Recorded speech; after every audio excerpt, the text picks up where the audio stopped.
दिव्य दया की माला कोरोनीला एक ऐसी प्रार्थना है जो हृदय की गहराइयों से जन्म लेती है। इस एकाग्रता और विश्वास के क्षण में मैं आपको अपने मन को खोलने और अपनी प्रार्थनाएं प्रस्तुत करने के लिए आमंत्रित करता हूं। यदि आप चाहें तो आप अपनी विनतियां और निवेदन टिप्पणियों में लिख सकते हैं, ताकि हम सब एक ही समुदाय के रूप में मिलकर अपनी प्रार्थनाएं ऊपर उठाएं और परमेश्वर के अनंत प्रेम पर पूर्ण विश्वास रखें।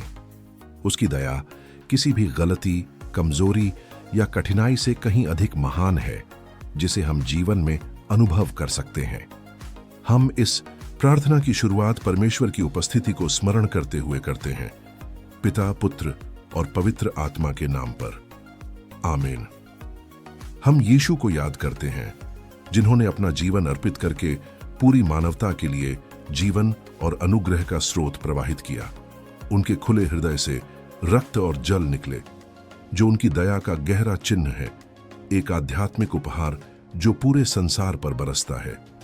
नवीनीकृत विश्वास के साथ हम हृदय से दोहराते हैं, यीशु, मैं आप पर भरोसा करता हूं। इसके बाद हम स्वर्गीय पिता से उस प्रार्थना के साथ प्रार्थना करते हैं जो यीशु ने सिखाई। हे हमारे पिता जो स्वर्ग में है, आपका नाम पवित्र माना जाए, आपका राज्य हमारे पास आए और आपकी इच्छा पृथ्वी पर वैसे ही पूरी हो जैसे स्वर्ग में होती है। आज हमें हमारे जीवन के लिए आवश्यक भोजन दीजिए। हमारी गलतियों को क्षमा कीजिए, जैसे हम भी उन लोगों को क्षमा करना सीखते हैं जिन्होंने हमें ठेस पहुंचाई है, और हमें परीक्षा में पड़ने से बचाइए। हमें हर बुराई से सदा मुक्त रखिए, आमीन। हम विश्वास और भक्ति के साथ पवित्र मरियम का भी सम्मान करते हैं। हे मरियम, अनुग्रह से परिपूर्ण, प्रभु आपके साथ हैं। आप सब स्त्रियों में धन्य हैं और आपके गर्भ का फल यीशु धन्य है। हे पवित्र मरियम, परमेश्वर की माता, हमारे लिए अब और हमारे संसार से विदा होने के समय प्रार्थना कीजिए, आमीन। हम अपना विश्वास भी घोषित करते हैं, यह कहते हुए कि हम परमेश्वर सर्वशक्तिमान पिता, स्वर्ग और पृथ्वी के सृष्टिकर्ता में विश्वास करते हैं। हम यीशु मसीह में विश्वास करते हैं, जो उनके एकमात्र पुत्र और हमारे प्रभु हैं, जो पवित्र आत्मा की शक्ति से गर्भ में आए और कुंवारी मरियम से जन्मे। उन्होंने पोंतियुस पिलातुस के शासन में दुख सहा, उन्हें क्रूस पर चढ़ाया गया, वे मरे और उन्हें दफनाया गया। तीसरे दिन वे जी उठे, स्वर्ग में आरोहित हुए और अब पिता के दाहिने हाथ पर विराजमान हैं। वहीं से वे जीवितों और मृतकों का न्याय करने फिर आएंगे। हम पवित्र आत्मा में भी विश्वास करते हैं, कलीसिया में, संतों की संगति में, पापों की क्षमा में, पुनरुत्थान में और अनंत जीवन में, आमीन। नम्रता के साथ हम अपनी प्रार्थना अनंत पिता को अर्पित करते हैं और उनके प्रिय पुत्र हमारे प्रभु यीशु मसीह का शरीर, रक्त, आत्मा और दिव्यता उन्हें अर्पित करते हैं, हमारे पापों और पूरे संसार के पापों के प्रायश्चित के रूप में। उनके उद्धारकारी बलिदान को याद करते हुए हम विश्वास के साथ दोहराते हैं, उनकी दुखदाई पीड़ा के कारण हम पर और पूरे संसार पर दया कीजिए।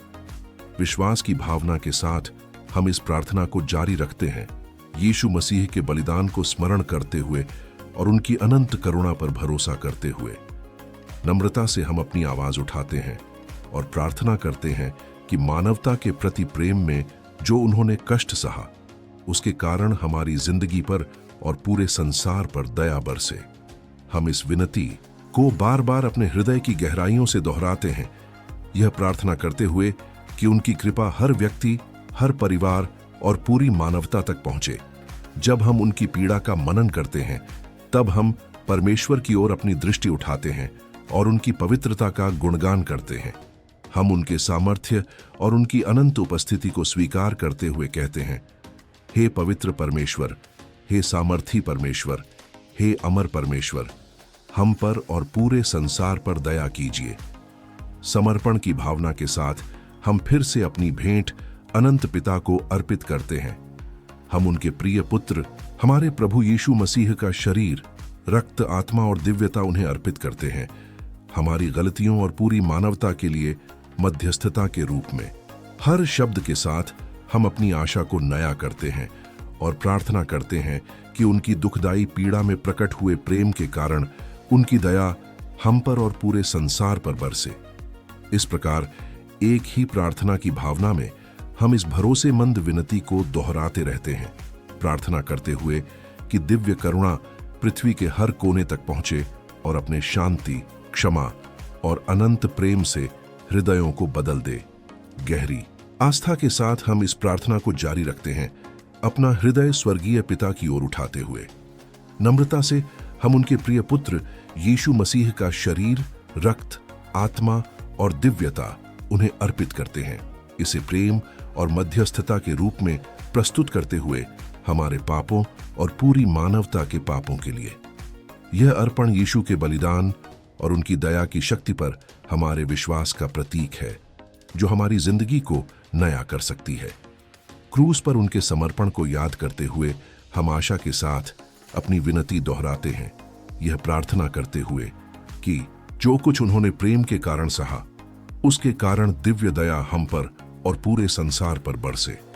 हर बार जब हम इन शब्दों को कहते हैं, हम उन्हें पश्चाताप, कृतज्ञता और विश्वास की भावना के साथ कहते हैं, यह स्वीकार करते हुए कि परमेश्वर का प्रेम किसी भी परिस्थिति को बदल सकता है और उन लोगों को सांत्वना दे सकता है जो सच्चे मन से उन्हें खोजते हैं।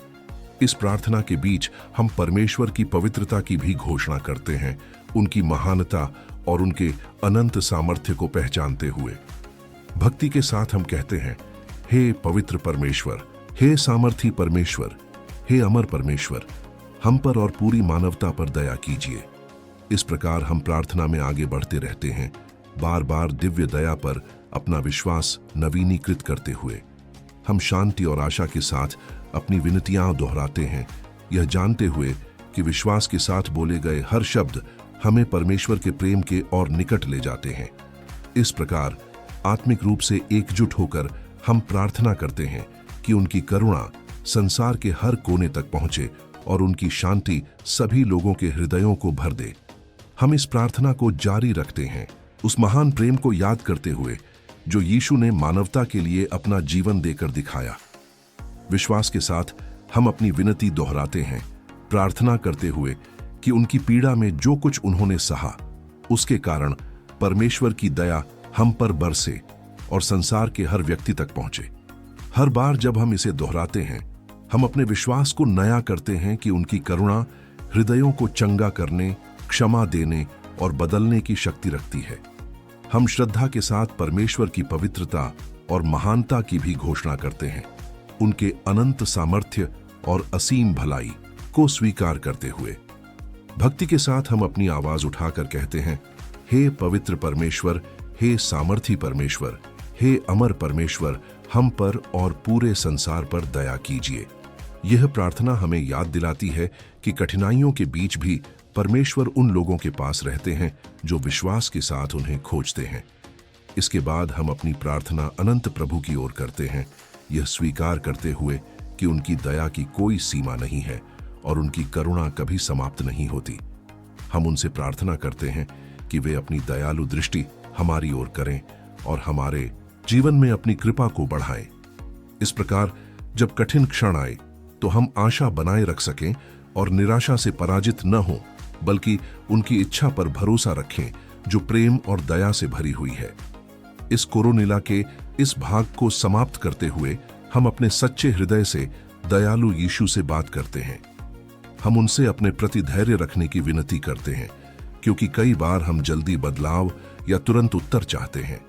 फिर भी हम समझते हैं कि आंतरिक और आध्यात्मिक विकास में समय लगता है, इसलिए हम उनसे प्रार्थना करते हैं कि वे हमें अपने जीवन की हर प्रक्रिया को शांति, विश्वास और आस्था के साथ स्वीकार करना सिखाए, यह समझते हुए कि हर चरण भी उस मार्ग का हिस्सा है जो हमें उनके और निकट लाता है। प्रभु, आप जानते हैं कि मेरे हृदय के भीतर क्या है। आप जानते हैं कि मैं अभी भी मार्ग पर हूं, कि मेरे जीवन में बहुत सी बातें अभी भी प्रक्रिया में हैं और मैं हर दिन सीखता जा रहा हूं। मैं स्वीकार करता हूं कि कभी कभी मैं ठोकर खाता हूं और फिर उठ खड़ा होता हूं, विश्वास के साथ आगे बढ़ने की कोशिश करता हूं। कभी कभी मुझे निराशा होती है जब लगता है कि मैं उतनी जल्दी आगे नहीं बढ़ रहा जितना मैं चाहता हूं, लेकिन आज मैं यह भरोसा करता हूं कि आप मेरे जीवन में धीरे धीरे कार्य कर रहे हैं और मेरे विकास के हर कदम का मार्गदर्शन कर रहे हैं। यीशु, मेरी सहायता करें कि मैं स्वयं की तुलना दूसरों से न करूं और उन छोटे छोटे उपलब्धियों को कम न समझूं जिन्हें मैं प्राप्त कर रहा हूं। मुझे समझने दें कि हर सच्चे प्रयास का आपके सामने मूल्य है और आपकी कृपा तब भी कार्य करती है जब मैं उसे महसूस नहीं कर पाता।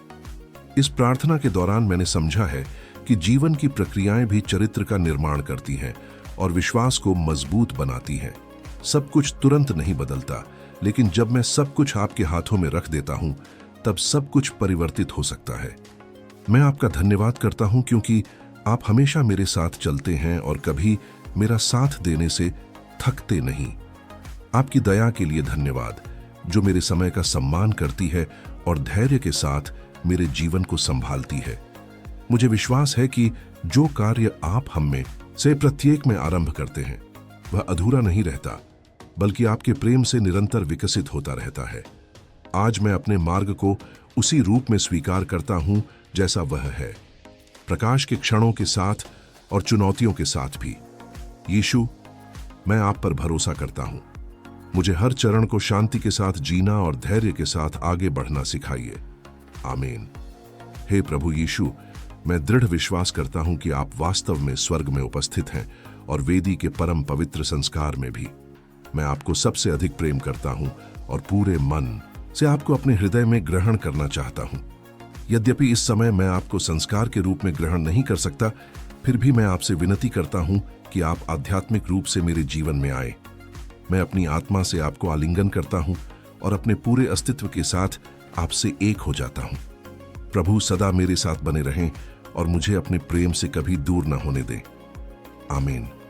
हम इस प्रार्थना को फिर से परमेश्वर को समर्पित करते हुए समाप्त करते हैं, यह कहते हुए, पिता, पुत्र और पवित्र आत्मा के नाम पर। आमीन।